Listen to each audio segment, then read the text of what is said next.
This is Housebound. I'm Chris. I'm Holly. I'm Ashlyn. I'm Greg. And you're invited.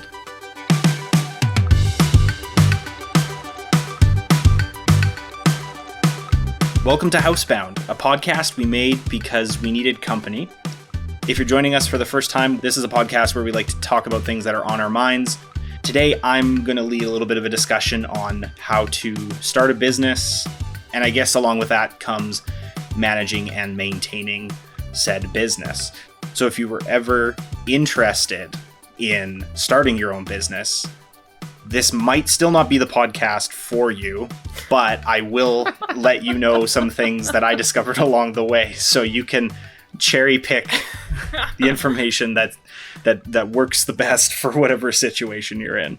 In being a one-man business owner, have you had to deal with any harassment at the workplace, and how do you deal with reporting that stuff to HR? Do you have an HR department? Whenever I'm at home editing and Holly comes in and is like, I just want you to love me, just love me today, and go away, I'm trying to edit this video. I can't really complain to anybody. I guess I could go to her parents and tattle on her, I guess, but I don't know what they're gonna do. Nice. So the business that I started was a video business, and just a little background on that. I've been interested in film for years and years. I've really enjoyed playing around with cameras and making movies and highlights and just all things video.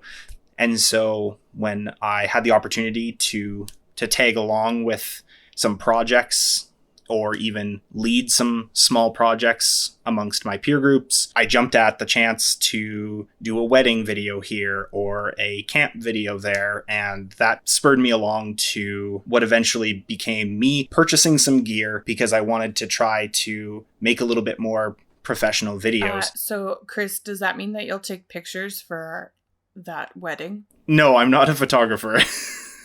Are you sure you're not a photographer? Because I'm pretty sure everyone always thinks you're a photographer. Yeah, maybe we can touch on that misconception. I'm a videographer. I always just assumed that you also did photography. Legitimately. That's really funny. Yeah. Oh, no. I do not do photography at all. Just videography. I don't think I've ever assumed that, but the connection makes sense. The connection is there, yeah. Well, I think in my mind, most people start off with photography and we're like, I want to do more. And then they expand into videography. Yeah, that's totally reasonable. There's a lot of photographers out there that have grown to include video services in their packages or offerings or whatever it is that they do specifically or generally for photography services. But I have never particularly considered myself a photographer or a good photographer. I have taken photos. I have the ability to edit some photos to make them look semi-decent. But if you put my photos up to somebody's that was a photographer, or at least a decent photographer, I should say, it would pale in comparison. And actually, there are photographers that I know that don't know anything about video. And I understand why, a little bit about why that connection is there for people, and why when you say, oh, hey, parents of the bride or the groom, I'm going to use weddings as an example because it's probably one of the easiest examples. I'm here to take video. And then suddenly they're inquiring about, do we need to pose over here for this? It's like, no, video. There's a separate person for photos. Yeah, don't pose. Yeah, and so that's just, I think what happens there is video has been a thing for years and years and years, but video services, especially again in relation to weddings, are a relatively new thing. If I said probably within the last 10 years, 15 years at the very most, that's probably pretty generous of an estimation. That's not too far-fetched. Photos have been a thing for decades, but video is a thing that's just recently become more accessible to more people. And so when people think of a service provider being at an event with a camera, they immediately assume photography. Yeah. And yet I'm there rolling, and you're just frozen in place, smiling, and it looks terrifying on video because you're not moving. It's so good. That's maybe only really relevant for me, so we'll maybe get away from the specifics of the camera and the video industry, which is what I started my business in, a home-based business, and get into more of a couple of points about really how to start. And so, of course, the question on everybody's minds is, well, I want to start a business regardless of what it is. It can be just in my home. I don't need to rent commercial space for it. I just want to sell handcrafted somethings from my home. What's the first step? What's the first step, Chris? Good question. Thanks for asking. Actually, the first step is just starting. So literally, if you want to do it, there's really nothing from keeping you from just doing it. And that sounds more like a motivational thing than it does a technical thing on how to start a business. But I was stuck at my computer at home going, where do I even begin? And the answer was, you just pick a place and you begin. If you went to somebody who could give you business advice, they would probably print off an itemized list of things that you needed to do over the next couple of days or weeks or even month to get yourself set up. And they may or may not charge you for that. But what I decided was I would just sit down at the computer, search up a bunch of information, and kind of see where was the most likely place that I should start. And what I came down to the understanding of was that the first place to start was pick a name, if it's not your own name, and then go towards all of the other applications and licenses. Because when you start doing applications and licenses for businesses and for tax purposes and et cetera, bank accounts, they want to know, are you going under your own name or are you going under a business name? And if you've already started down the path of all these other forms, but then you decide to enter your own business name down the road, suddenly you have to pay fees to change things over, and it's just a big headache. So just start with a business name, and depending on where you live, it might be different requirements. Like you can use your own name as long as such and such a factor is taken into consideration. But I just went with a business name, put in the business name, didn't have to worry about it from that point out. So long as I was satisfied with my business name, we were good to go, right? So And then the biggest thing in that first step about just starting and applying is give yourself time. Because again, unless you have somebody that's behind you and calling you every day to see what step are you on, where can I help, and you're paying them to assist you somehow, it's going to take your time. And probably your time is the evenings after whatever job you currently have, or maybe during the day, so long as you don't have kids to look after or anything else. And it does take time. It took me probably the better part of a month to get everything organized. And it was probably a period of about 2 months that it took for me to get everything to a position of, now I'm ready to let the public know that I'm available to be hired, right? And that might not be a surprise, but that just might be one of those things that you don't think about. You could maybe do it faster. Maybe you're a slower person, in which case you want to give yourself extra time. Don't rush yourself. Because the best, in my mind, the most well-presented businesses, whether it's a home business or a commercial business, a big corporation or a small family-owned company, are the businesses that when you go to the website or you go to the Facebook page or you receive an email with an invoice, the information is clear. It's not changing from site to site. It's all consistent branding, consistent, whether that's colors or logos or just the way that the wording is delivered. That to me screams professionalism above and beyond paying somebody $1 million to create a website for you. And that's why there's those website companies out there that can charge you pennies because they've got a template and it looks nice and clean. And that's what people are looking for nowadays. They're looking for nice and clean. And you can be flashy all you want, but if you don't have the professionalism to back it up, and without them even meeting you to begin with, then you're probably going to lose the business. What do you think is the importance of having like an online presence? Like you talk about keeping things clean and not cluttered and, like especially in the industry today. I think the reason that an online presence is helpful nowadays is because everything happens on people's phones and computers.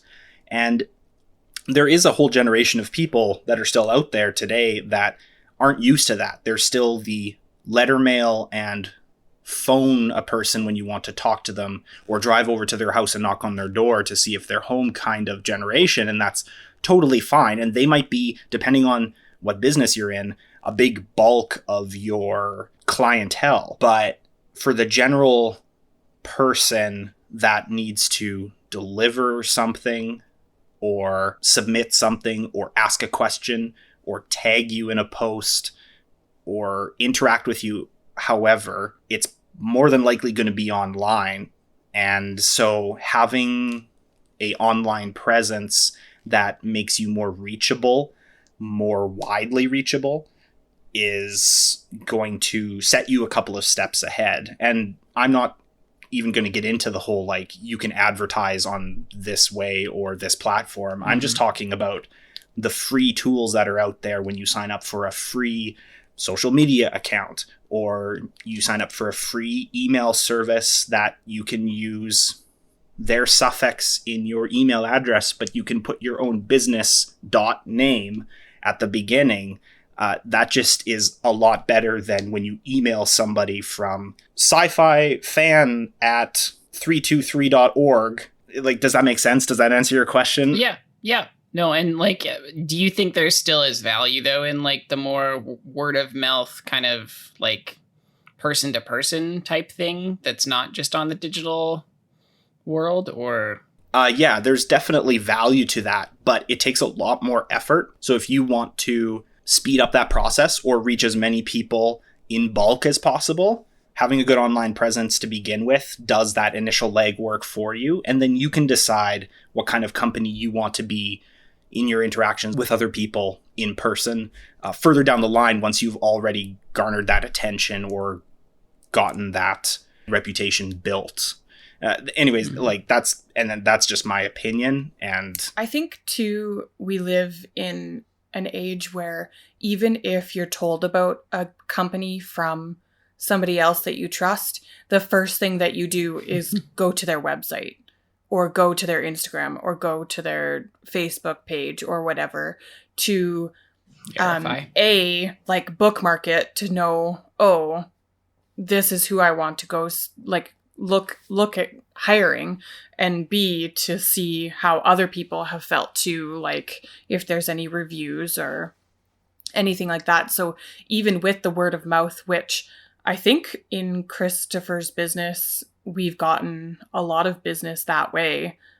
Just it might be like 50-50 word of mouth and just inquiries on the internet. So it's definitely still valuable, but it's still, people are like, oh, I heard about you from this person and I looked on your website and got a hold of you through that or whatever. Yeah, so it's twofold. It's both being able to say, I referred you, but also having that referral or referee? No. That referred person be able to look you up and make their own decisions or contact you and reach out to you themselves. Right. I don't know that you will ever get into a world where you will be able to favor one over the other. I think it'll always be some hybrid of the two. That percentage just might shift depending on the social norms. Mm-hmm. So a close second to what's the first step is what's the second step, right?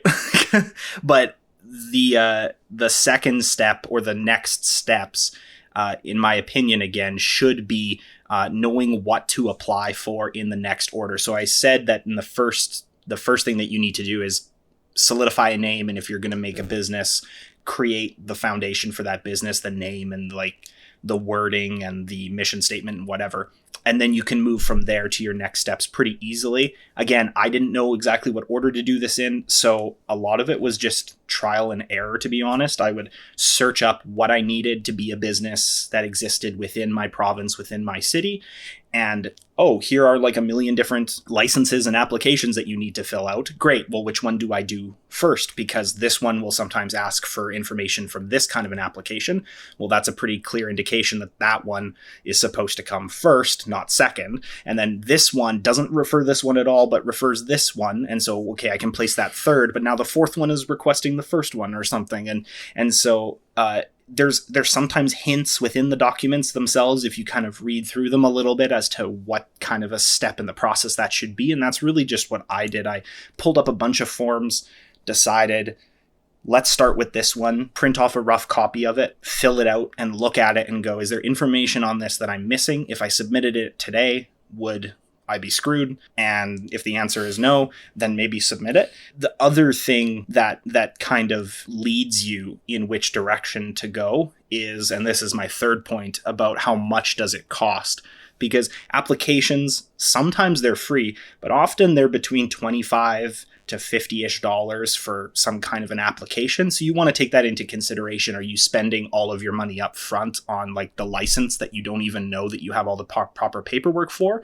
Or are you just going to do what I did and put $20 here and $50 here and work my way up to the licenses, which are usually $100+ to acquire? So yeah, I dumped a little bit of money here and went, I really hope that was worth the 25 and that I didn't screw that up. And again, if you're really uncomfortable with it, just consult somebody that either knows about it, or go to a consulting agency that helps businesses start up. You're going to pay them, but they will, in theory, be able to help you a lot better than you just guessing your way along. And so when you have those applications filled out and the returns are coming back with the paperwork that gives you the GST number or the business license number or whatever, then you can move on to the licenses. And when they ask for that information, you have it all right there, whether it's on your computer or in a file folder in your cabinet.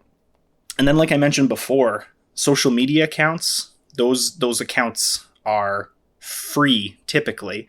And there's a lot of other accounts like invoicing accounts and money tracking accounts for when you do get paid for invoices and when you want to send out contracts and statements. There's a lot of applications that'll let you do that for free. So by no means feel like you have to pay top dollar for any of those. If you try some of these free ones out, they might only let you do 3 emails a month from them, but you're going to save yourself money in the long run. Ultimately, it's all up to you as to how expensive you want to make the startup be within a reasonable amount. Like, there will be defined costs, but you don't have to spend $4,000, $5,000 if you don't want to, There are several people that I knew getting into starting my business that were in kind of the same field as me. And so I was able to pick their brains a little bit on what services they used, and that helped influence my decisions, not necessarily on the services that I currently use to this day, but on the services that I started off using, especially because when you start off, you're usually hurting for money. And so anything that's free is beneficial. So I might try to put some of those free tools in the show notes. They won't be anything fantastic. They'll just maybe be a website service that I used for invoicing, or a way to get a free business bank account or something like that. And these will all be on the up and up. I'm not giving you tricks on how to beat the system, but these are literally just offerings that are out there, and you can always shop around and find the one that works for you. But keep in mind, when you're doing that, if you're already running a business and invoicing clients, for example, if you invoice a client and then suddenly the next invoice or the next update to that invoice is a comment that's like, I've deleted this service and I'm starting this new one, and you do that too many times, that's going to seem unprofessional again. So you might have to pick and choose exactly when you start doing that, or with which clients you start and stop doing that. Or again, like I said in point number 1, give yourself time. Try it out yourself a little bit. And email your friend for no good reason and give them an invoice for $1,000. And if they pay you, great. And if not, then you can just say, it was just a test. I was just testing.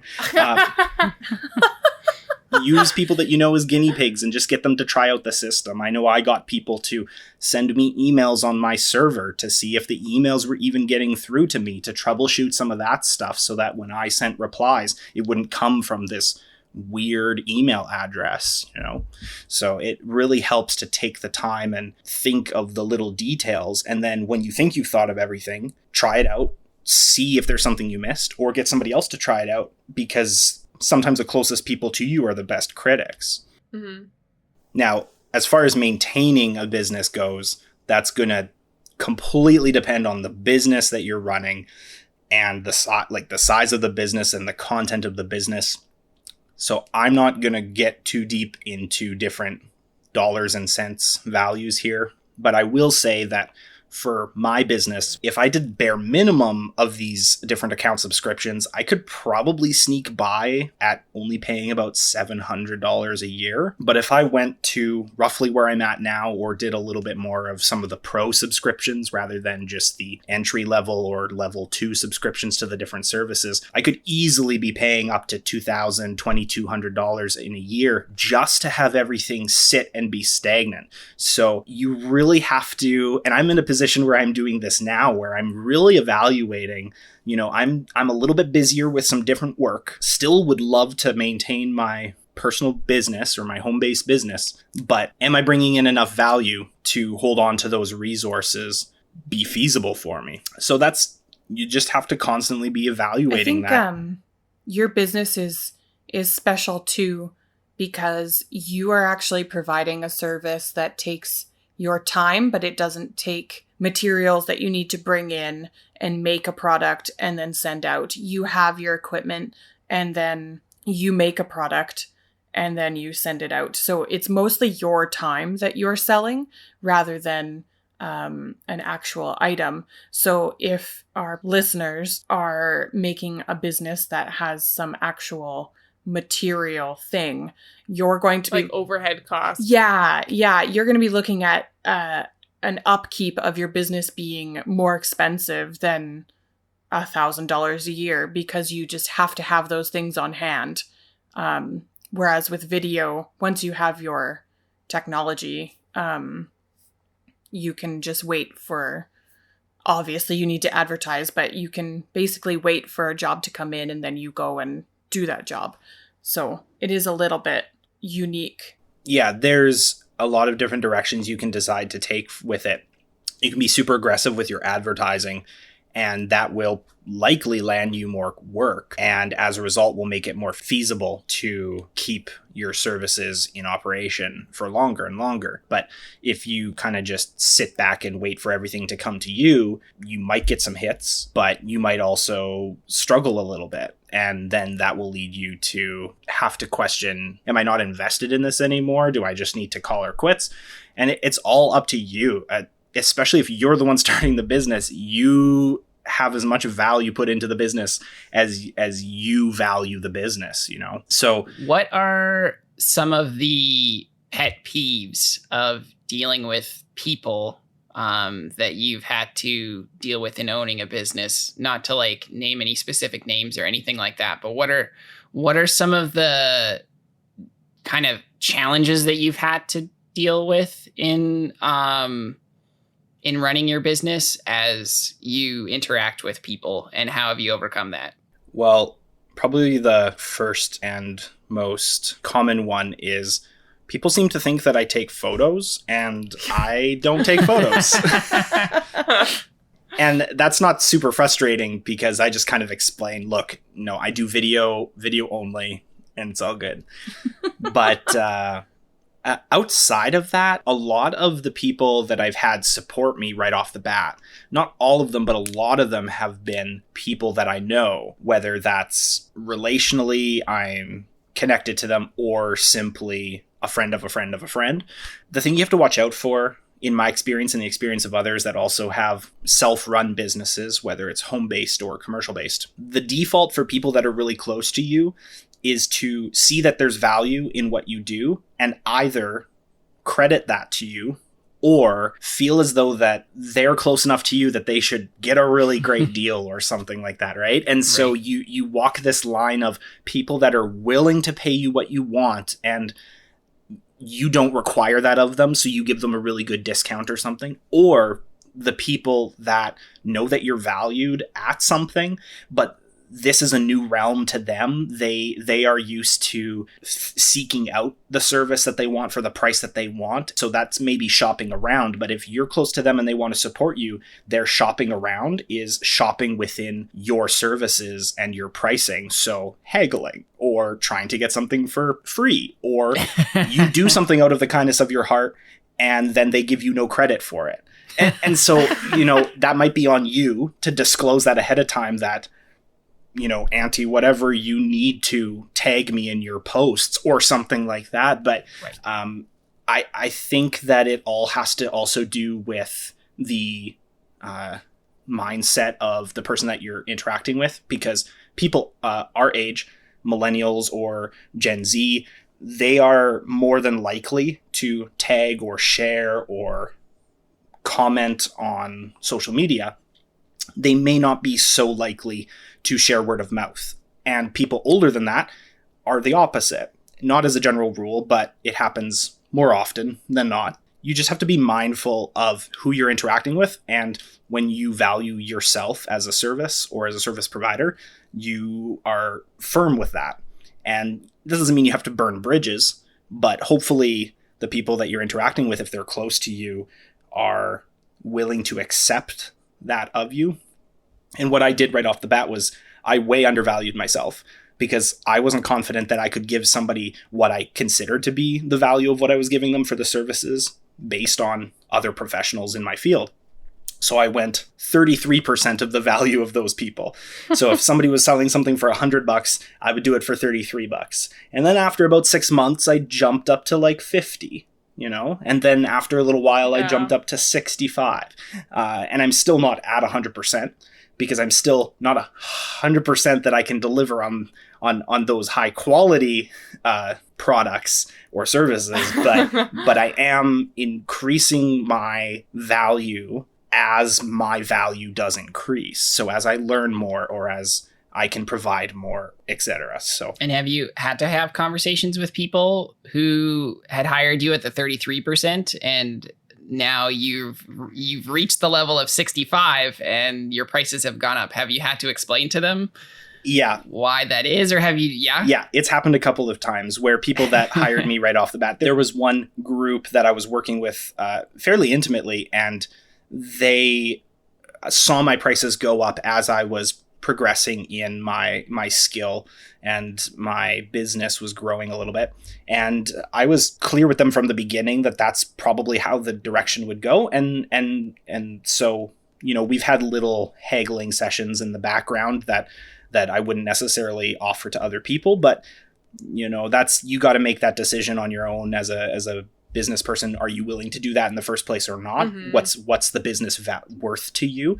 And so you make those decisions. And there's been other people where I've quoted a project, for example, and then 3 months later, my quotes, for example, only run for 3 months and then they expire, so that I don't get locked into something 4 years down the road for $10 that's now valued at $1,000. And so gotcha. I quote somebody, and within that 3 months or close to the end of it, or just past the end of it, they come back and they're like, I lost the quote, or I'm okay with this quote, can we go ahead with it?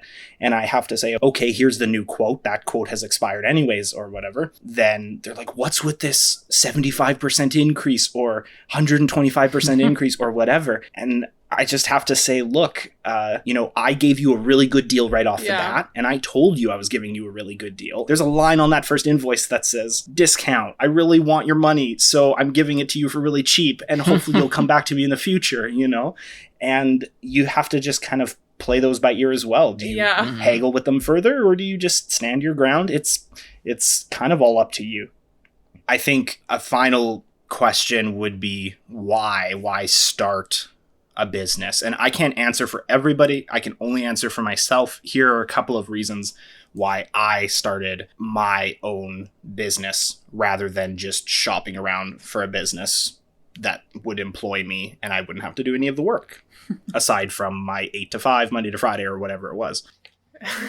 I think the first and biggest thing was the experience, and experience in two ways. Experience as in, I wanted to see what it was like to run a business, because so many people do it or claim to do it. It can't be that hard, right? And to an extent, it isn't really that complicated, but there are things that you have to consider, like I already mentioned, with the order that you apply for things in, and the quality control of your online presence and your services and products, right? But I also knew that by running my own business for whatever length of time, if for nothing else, that is something you can put on a resume. And if you did a really great job at your business, that might open some really great doors. And if you did a really crappy job at your business, it might just be a filler for your resume, but it might look impressive. Who knows? I didn't go into it to be a crappy resume filler, but I did realize that it would give me experience that I could use to, for lack of better words, impress. And that would maybe in itself open some doors for me. And in the end, it did help in that regard, but it would have only worked if I had actually put work and effort into it, not if I just set up a business and paid $1,000 to $2,000 a year to let it sit there, sat back, had nothing to show for it, throw it on a resume. I've just wasted money is all I've done there, right? So the know-how, I wanted to know the back ends of how businesses worked, because I'm the kind of a person that really likes organization and leading. And so I like to know how things operate. And this was fun for me. It was a challenge. By no means was it easy, but it was fun for me to grow to understand how running a business works. And it makes me appreciate working as the face of a business or of somebody else's business a little bit more, because you know what goes on in the back end, and you know, if I let so-and-so down, this comes back to them in this way. And I wasn't feeling guilt about it, but it just gave me a better appreciation for that. With that comes responsibility, of course, responsibility to keep a business operational and maintaining it throughout the year or the years, however long you have it for, being responsible for meeting the bill payments on time and invoicing clients, resubscribing to the services on time, and et cetera, et cetera. That's all responsibility. It gave me drive to continue enjoying what I do because I was invested in it. Like, I literally put my own money into it. And I didn't get into this at all, but I didn't actually take out any loans to start it. I started it with my own money, a small loan of $1 million from my father. No, I just spent some of my own money right off the bat. And I did spend as little as I could so that I didn't get myself into debt. But then as soon as I started making money back, because I had created a separate bank account for the business, I was able to use that money to keep me going. And it actually helped pay for things in my own life. Like, you can pay yourself out of the business, or however you choose to legally move money between the business and your personal accounts. Like, you can sustain yourself. You can sustain your life through that. And so it gave me the drive to continue to do that because it was supporting me, right? Yeah, so that's just a little bit about what it kind of takes to start up a business from your home, what it takes to maintain it, and how to evaluate the joy that you're getting from it and the effort that you're putting into it, and kind of how to balance that out. So like I said, if you're looking to start a business, maybe don't take this as gospel, but I'm hoping that you can hear a few things that I've said and go, oh, that's something I didn't realize. Oh, that's something I always wondered about. Hey, this is the same way that I feel, and maybe you feel vindicated because of it. I don't know. But it'd be great if more and more people felt confident enough and empowered enough to just take the chance and like start their own business if they wanted to. And if you can't hack it, that's fine. Hopefully you're not surrounded by people that are going to judge you for just taking a chance on something, right? As long as you're being responsible in the way that you're doing it, I don't know that there's anything inherently wrong with saying, I don't love my current job, or I haven't found something that I really love. Why not make something for yourself? You know, it can come back to support you in ways years down the road that you wouldn't have if you just stayed where you are and hated it. So I guess it's a podcast on being content and being confident, but yeah, we can turn this into a motivational episode if you really want. Yeah, like just to kind of rephrase a bit of what I'm hearing from what you've said, is that it's really important if you are thinking of starting a business to like count the cost, right? And to realize that there is like a cost of finances, time, resources, and that if you don't have everything all at once, you can like kind of slowly edge into it. That is an option. And but that there is also a whole realm of forms and paperwork that can get a little complicated. But at the end of the day, starting a business does allow you to be able to kind of choose a trajectory in terms of how you want to spend, your day-to-day in a lot of different ways. Like obviously there's different roles that you play that you probably don't necessarily, they're not the glamorous roles, but right. because you're kind of playing all parts of the business, right? Yeah, exactly. So, but at least you're doing something that you're, passionate about. And that even if it's not successful, that's still something where you can grow as a person. And it also definitely, bolsters your resume and does, it's worth it beyond just the business side. So yeah, and like it does that for you, even if it can't guarantee that you will be able to make $100,000 a month on Amazon by clicking the link to follow my simple 30-minute plan where I tell you how I get this many people up to that value per month, right? Like everybody's sick and tired of seeing those videos, and so am I. And that wasn't the reason that I did my own thing. Seeing that and knowing that I wasn't interested in that, or how fake that looked, or how unrealistic those achievements were, I thought, well, okay, so what can I achieve with where I am, what I've got? And again, that'll differ from person to person, but I wouldn't trade the experience for anything. There's been times where it's been a little bit stressful, and you're always wondering, am I good enough? You're always self-evaluating and trying to figure out, like, am I worth what I am saying that I'm worth? And so that's a mindset that you have to kind of get around, because you're valuing yourself to others, when before people could just ignore you, but now if they have to pay you, you need to convince them, right? So there's a lot of mental and emotional, I think, growth that can come from it, and definitely worth a shot. And it's not for everybody, so I don't expect everybody to do this, but if you are considering it, why not? Like, just take that first step and just start.